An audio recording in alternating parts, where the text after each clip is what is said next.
We wanted to bring the focus back here to the U.S. and look at American fiscal health. The author of a note from Moody's, Stephen Hess, is with us now on the phone. Stephen is the Senior Credit Officer in Moody's Sovereign Risk Group. Stephen, thanks so much for joining us this morning. In your research, you cite suggestions for a U.S. austerity plan. In fact, you're quoting two co-chairmen of a congressional panel. I want to know, what is the likelihood, on a scale of 1 to 10, that the U.S. can get its own austerity plan in place? Well, I'd say that we've said for some time that as things are, in other words, if we look at the administration's projections or the CBO's projections of the fiscal path going over the next decade, that something needs to be done to avert an unsustainable debt trajectory going over the long term.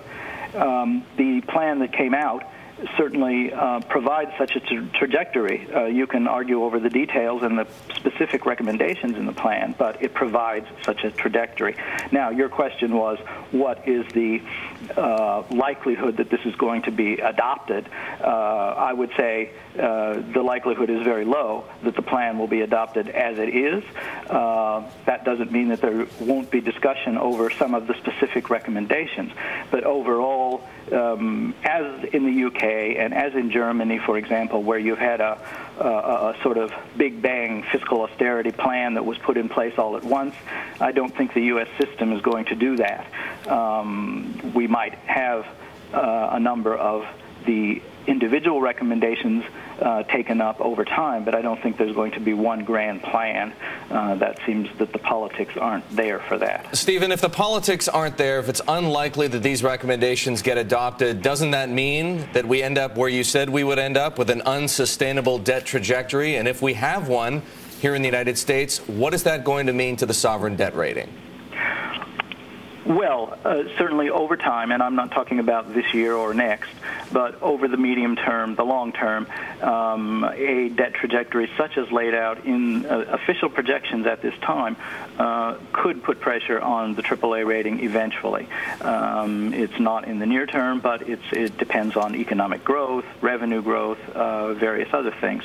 But that rating could come under pressure at some point. Can you guesstimate, Stephen? I know it's a crystal ball question, but are you talking about 2 years out, 3 years out? And I recognize, just as you said, there's a lot of variables in this. Yeah, there are a lot of variables, so I would rather not say a specific time, but I would say certainly over time the pressure grows.